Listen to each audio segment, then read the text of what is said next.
At first glance, it looks like nothing more than a blank piece of parchment. Fragile, ordinary, perhaps even worthless. Yet those who know its secrets can awaken it with a simple oath. I solemnly swear that I am up to no good. And in that instant, ink spills like living veins across the page, blooming into corridors, classrooms, and staircases. Hogwarts Castle, in all its shifting, enchanted complexity, revealed in exquisite detail. Every hidden passage, every chamber, every soul walking its halls. A cartography, not just of space, but of presence, of movement, of life itself. This is the Marauder's Map, one of the most ingenious and elusive magical artifacts ever conceived by students at Hogwarts.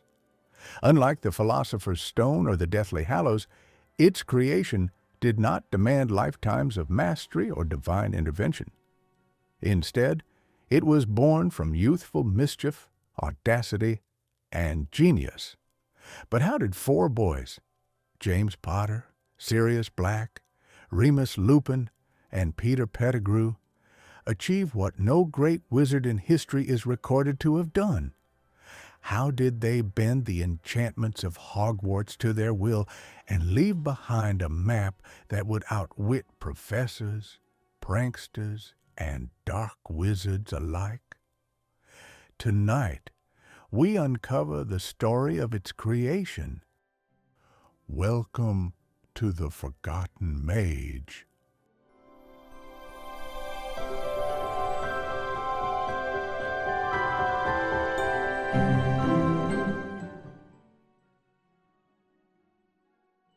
Before there was a map, there were the Marauders, four boys whose fates were entwined long before Parchment ever bore their mark. James Potter, the bold and reckless leader with talent for transfiguration that impressed even Professor McGonagall. Sirius Black, heir to a dark family but a rebel at heart, sharp-witted and cunning. Remus Lupin, marked by lycanthropy but blessed with knowledge, insight, and an unusual patience. And Peter Pettigrew, quiet, watchful, underestimated, but more resourceful than many gave him credit for. Together, they thrived in mischief, yet beneath their pranks lay brilliance. Where others saw Hogwarts as a school, they saw a labyrinth, a living puzzle that dared to be solved. Their shared discovery of Remus's lycanthropy was the spark. Determined to support their friend, the three others mastered the difficult transformation into animagi while still students. This achievement alone would have secured them a place in Hogwarts legend. But for them, it was not enough. They wanted freedom, knowledge, and above all, a way to see the castle as no one else could. Hogwarts is more than stone walls and staircases. It is alive with enchantments older than memory. Its very design was crafted to conceal secrets, from the Chamber of Secrets to the shifting staircases that confound newcomers. For ordinary students, this constant unpredictability was a nuisance. For the Marauders, it was an opportunity.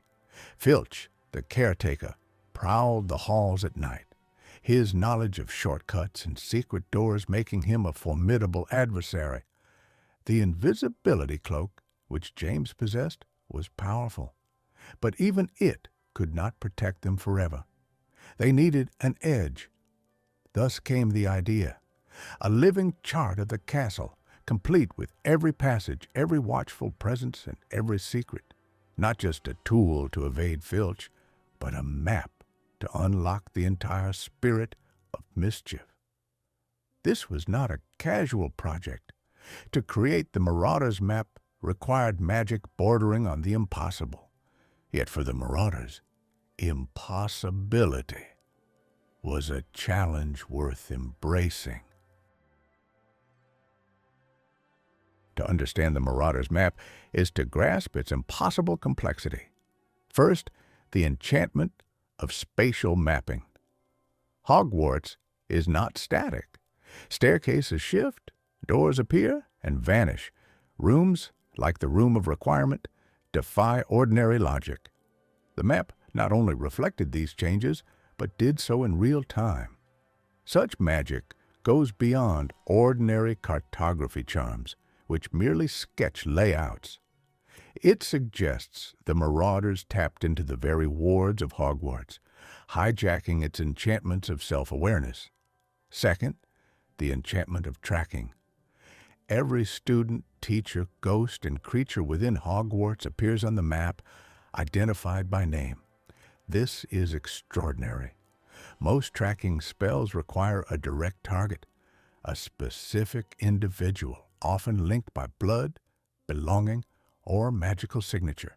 Yet the Marauder's map tracked hundreds simultaneously, updating their positions as they moved. And third, disguise detection. No polyjuice potion, animagus form, or invisibility cloak could fool it. Even the most powerful concealments failed. Barty Crouch Jr., hidden as Mad-Eye Moody, appeared in his true name upon the map.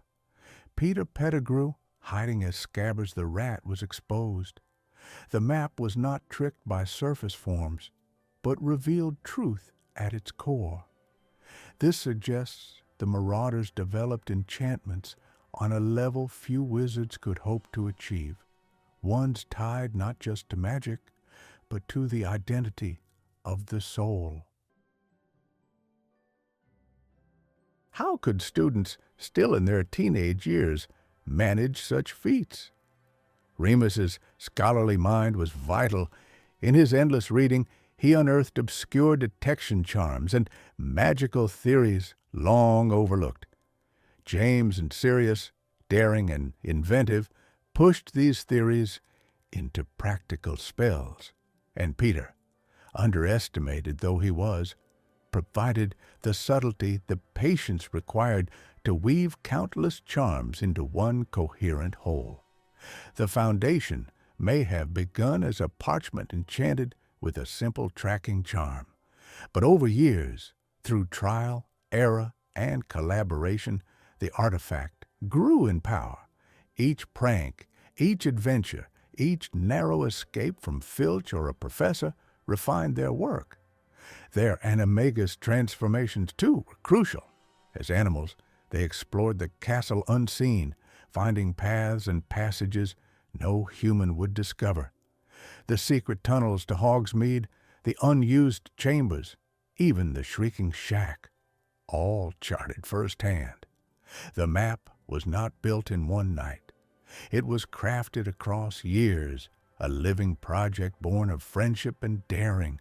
Piece by piece, spell by spell, it became what we know today, a masterpiece of mischief.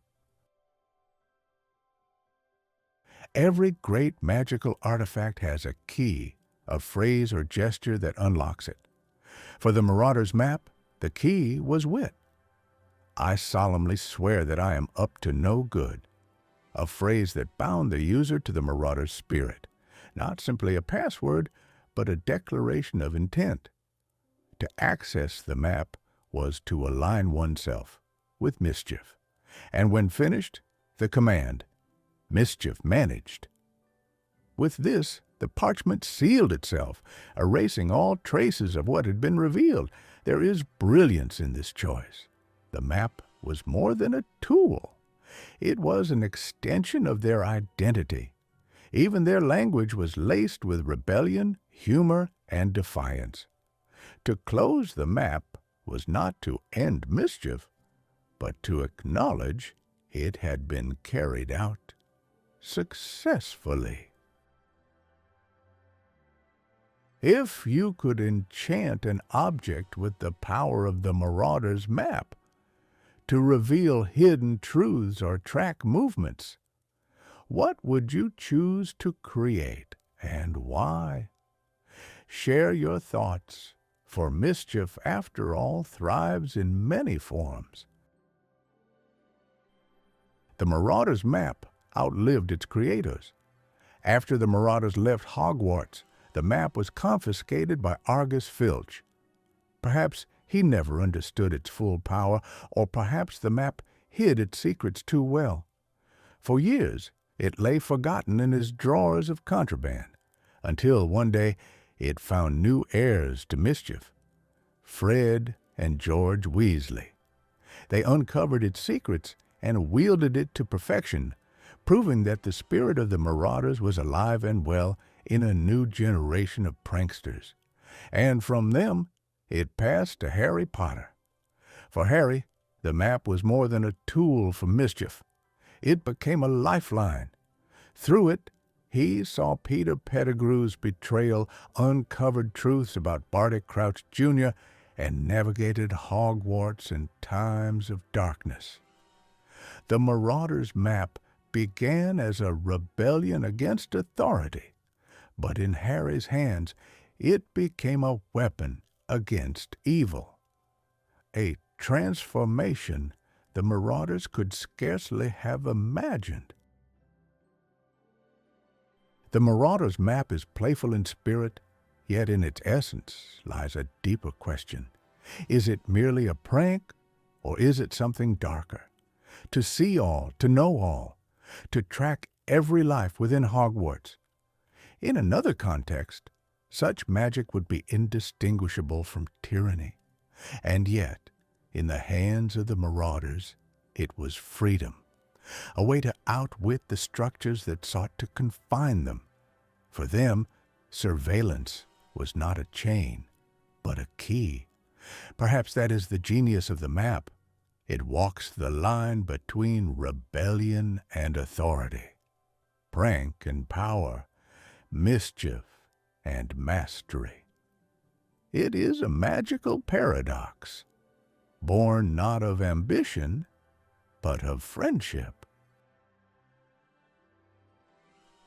In the end, the Marauder's map stands as a testament to the audacity of youth. It is not an artifact of Dark Lords, nor the work of ancient magicians. It is the creation of 4 boys who sought laughter, freedom, and unity in the shadow of war. And yet, it endures, outlasting its creators, shaping destinies they could never have foreseen, and reminding us that sometimes the most powerful magic is not solemn or sacred, but mischievous. For in Hogwarts, mischief is never truly managed. It only waits for the next hand to unfold the map, whisper the oath, and set the ink flowing once more.